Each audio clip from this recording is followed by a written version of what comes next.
Mr. President, Brian Atwood, Amy Slemmer of Mothers of Voices Against AIDS, Carol Bellamy of UNICEF, Nafis Sadiq of the UN Population Fund, distinguished colleagues, guests, and friends. I'm very pleased to participate in this program, but saddened by its necessity. For today, we observe World AIDS Day for the 11th time, and we can expect many more. I look around this room and I see many valiant members of the global network that is fighting the causes and consequences of HIV/AIDS. That network is strong and deeply motivated. It's growing, it is active almost everywhere, but it's not yet winning the war against this disease of awful and shattering power. 33 million people are now infected with HIV, and up to 40 million children will be orphaned by AIDS by the end of the next decade. It is a deep human tragedy that 90% of AIDS orphans live in sub-Saharan Africa, but this highly mobile disease has migrated to every corner of the earth. So directly or indirectly, HIV/AIDS threatens us all, whether as individuals, as family, friends, and neighbors, or as members of the global community. For we cannot build dynamic economies where 1 in 5 or even 1 in 20 adults is being struck down. We cannot create vibrant democratic institutions where communities are preoccupied with suffering and sorrow, and we cannot count on stability where the ranks of military and political leadership are decimated. And we cannot expect a strong sense of social responsibility in the young where too many children have no parents. All this is why we are fighting HIV/AIDS and helping its victims, and why this is a foreign policy imperative. Soon I will be releasing a report entitled The 1999 U.S. International Response to HIV/AIDS. This is an interagency effort to document the full range of U.S. resources engaged in the struggle against AIDS. We will use it to launch a diplomatic initiative designed to mobilize and energize others around the world, both from the top down and the bottom up, so that international organizations, governments, and grassroots reinforce each other and pull in the same direction.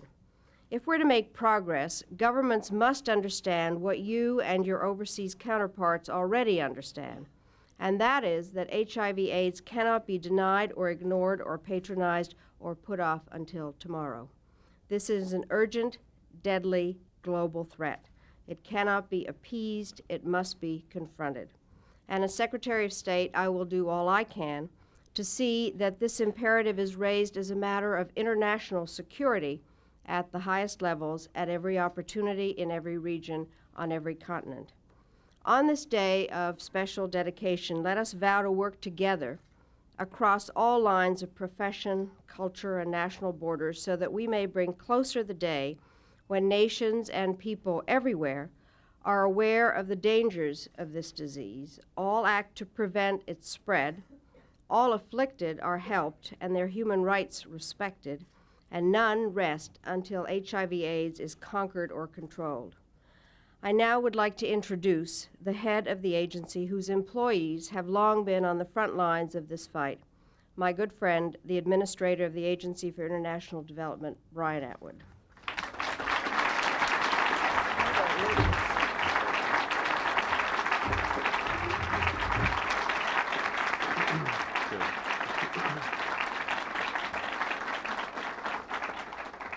Thank you very much, Madam Secretary.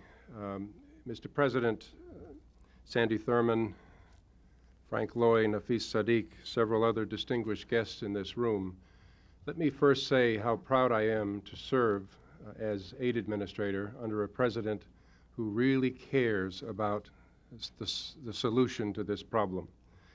He's made combating HIV/AIDS a national imperative, and he has brought such commitment to the international effort to fight this disease.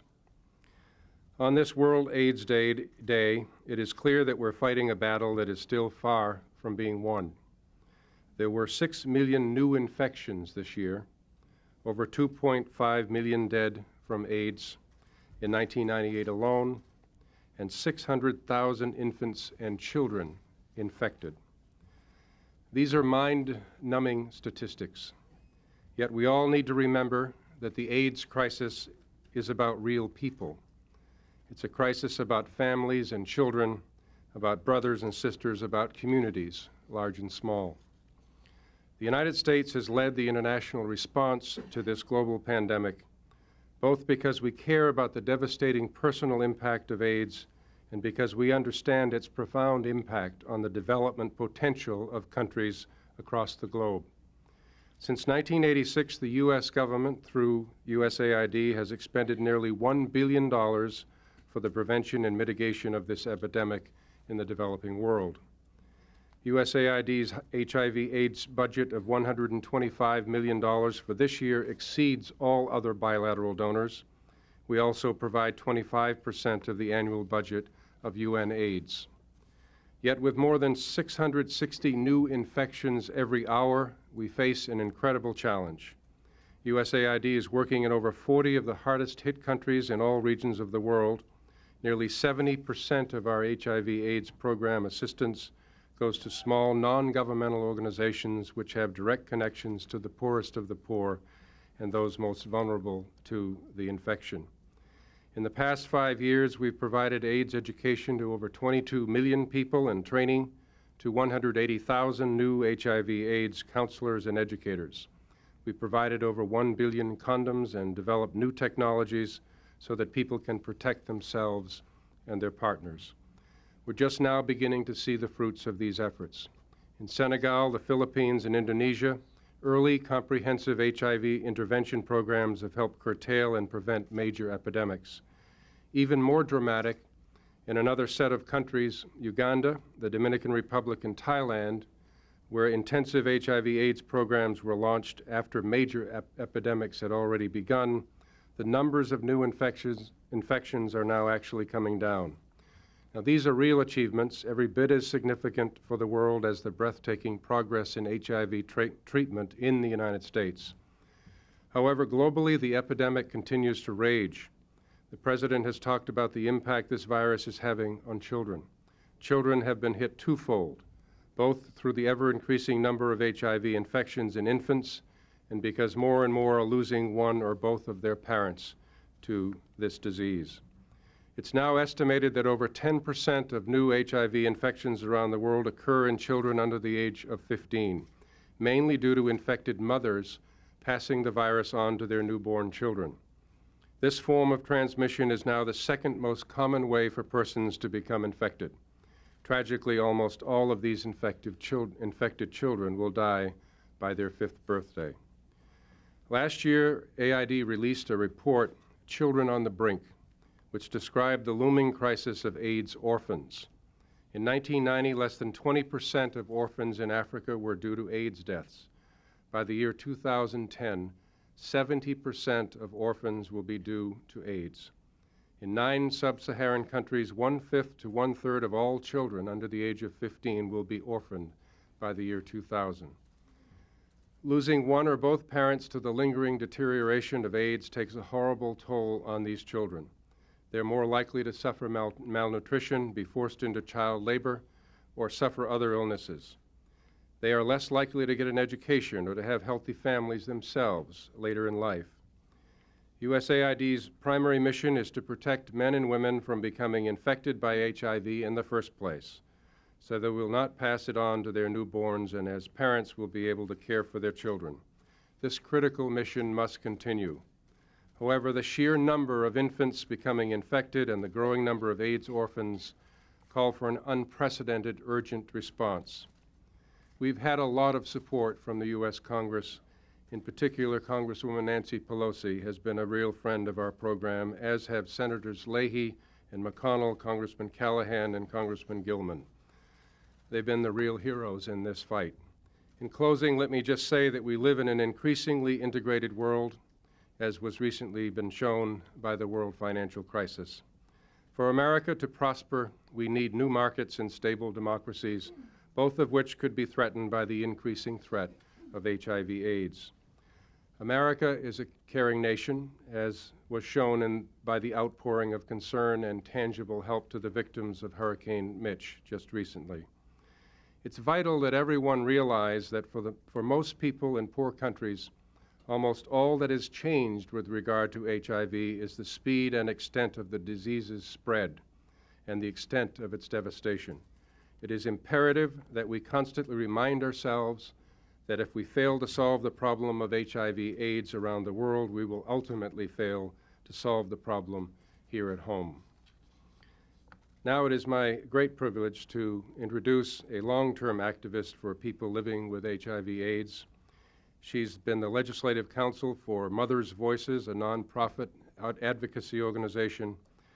Most important, Amy Slimmer is the mother of Cynthia Ann Barrett Slimmer. Amy Slimmer.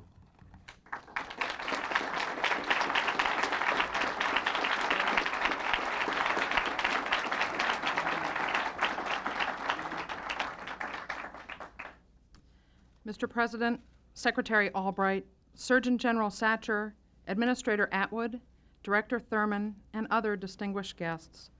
While I have been involved in the AIDS community for nearly 15 years, today I'm here to talk with you as a mother of a child who was orphaned by AIDS.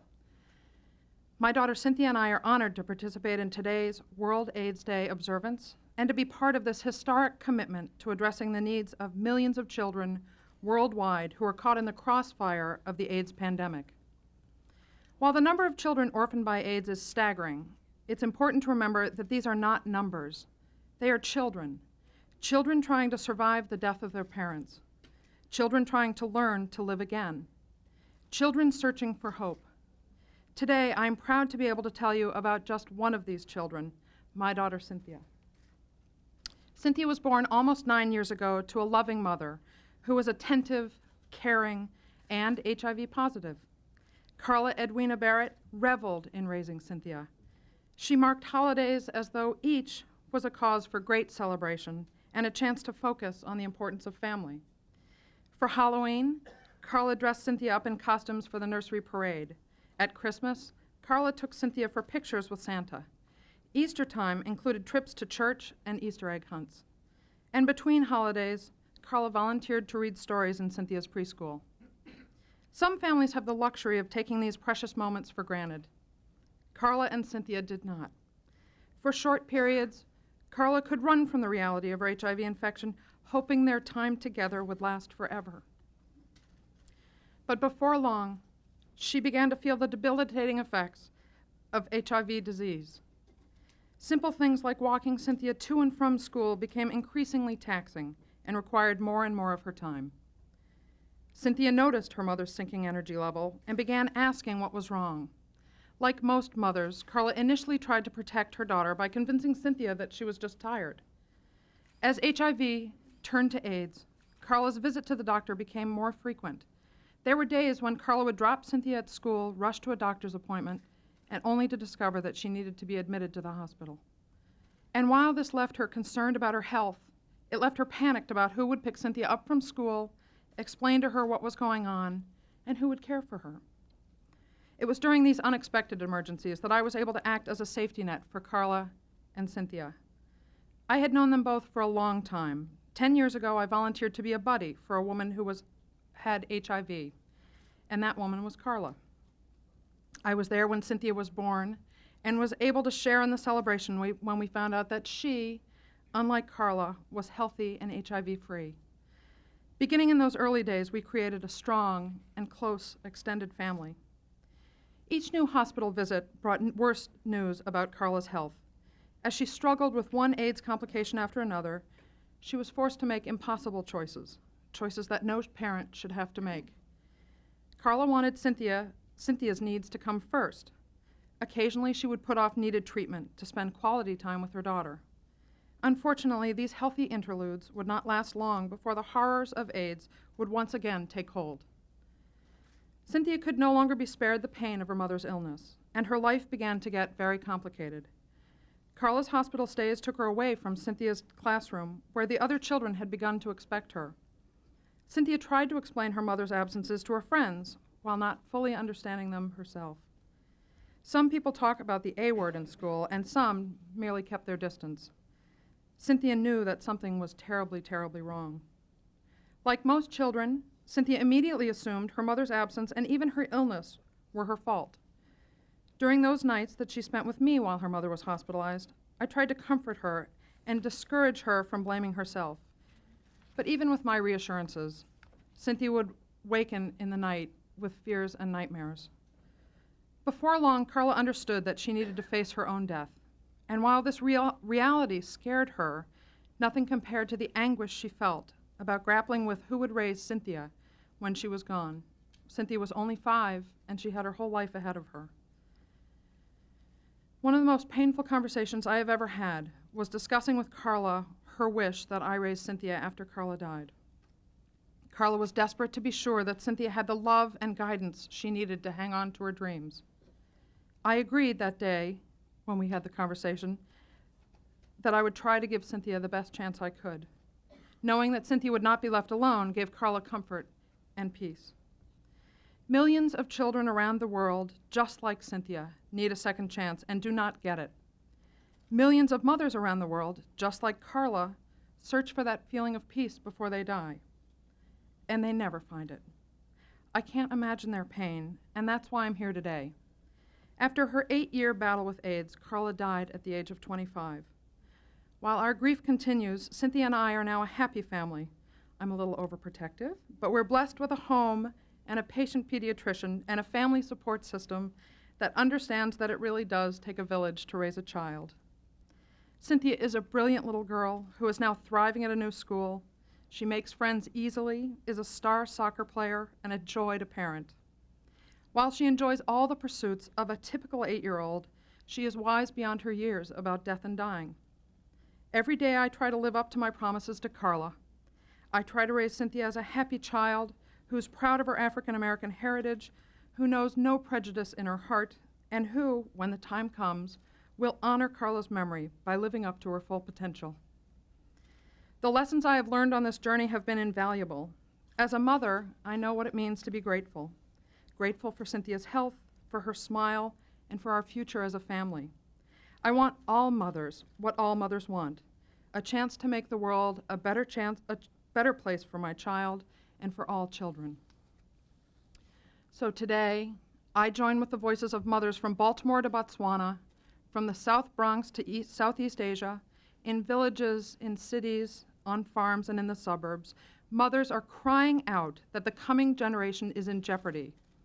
Our global family has AIDS, and every day it is mortgaging the futures of millions of our children. Mr. President, I commend you for the action you are taking today on behalf of the children who will be orphaned by AIDS. Being left alive should not mean being left alone. Because of your compassion and your dedicated leadership, our government can now bring hope to millions of children who will find themselves, as Cynthia did, orphaned by AIDS. Until there's a cure for AIDS, women and men in the developing world will need increased access to care and support so they can live long enough to care for their children. And as we work toward a world without AIDS, not only here but around the world, we must always remember the children whose futures are in our hands. Mr. President, thank you for fighting AIDS and not people with AIDS. Thank you for helping to build our global village. And thank you for always remembering the children. For Cynthia, for Carla, and for millions of mothers' voices around the world, I am honored to introduce you today, our Commander-in-Chief in the global battle against AIDS, the President of the United States.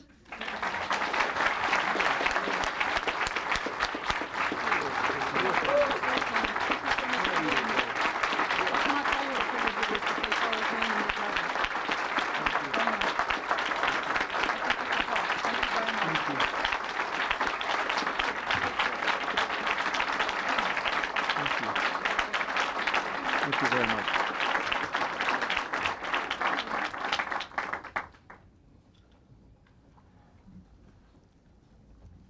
Thank you, Amy, for your magnificent remarks and the power of your example. Thank you, Cynthia, for coming to this big, scary crowd. She was nervous. I said, well, look at the bright side. At least you got out of school for a day. I thank the other children who are here with us, and I want to thank all the members of our administration who have helped so much in this cause: Secretary Albright, Brian Atwood, Dr. Satcher, our AIDS Policy Director, Sandy Thurman, members of the Council on HIV and AIDS. We're glad to have Nafis Sadiq here, the Director of the UN Population Fund. Richard Socarides from the White House, I thank you, and all the other members of the administration. And I, too, want to join in expressing my appreciation to the members of Congress, whom Brian mentioned, for their support for AIDS funding.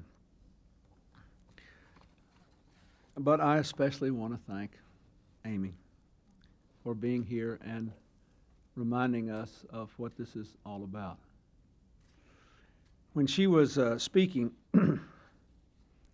my mind wandered back to an incident that occurred when I was running for president in 1992. Some of you have heard me say this before, but I was in Cedar Rapids, Iowa, a place largely known for its enormous percentage of Czech and Slovak citizens. And there was, in the crowd at this rally where I was speaking, a woman who was either Czech or Slovak, probably, holding an African-American baby. And I said, whose baby is this? She said, this is my baby. And I said, where's this baby from? She said, Florida. I got her from Florida, and it was October in Cedar Rapids, when she should have been in Florida probably. But she said, she said, this baby was born with AIDS and abandoned, and no one would take this baby. This woman had, her marriage had dissolved. She was raising her own children alone, but because she heard about children like this wonderful little girl, she adopted this baby. And every year since, about once a year, I see this young child. I've watched her grow up now, and I'm happy to tell you that 6 years later, she's still alive and doing pretty well. She comes to the NIH for regular checkups, and she comes by to the White House to see her friend. And every time I see Jemiah, I am reminded of what this whole thing is about.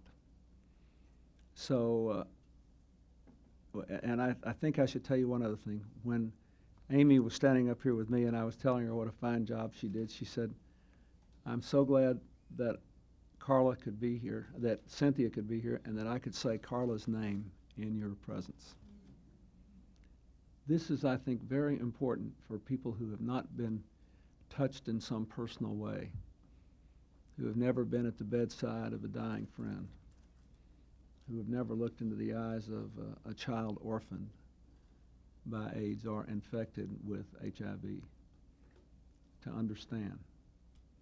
And I believe always that if somehow we could reach to the heart of people, we would always do better in dealing with problems. For our mind always conjures a million excuses in dealing with any great difficulty. Let me begin, even in this traumatic moment, to say we have a lot to celebrate on this AIDS Day. We celebrate the example of Amy and Cynthia. Just think a decade ago, people really believed that AIDS was unstoppable. The diagnosis was a virtual death sentence. There was an enormous amount of ignorance and prejudice and fear about HIV transmission. Most of us knew people who couldn't get in apartment houses or were being kicked out or otherwise had their children couldn't be in school because of fears that people had about it. Every day for people who had HIV or AIDS and their families, every day was a struggle a decade ago.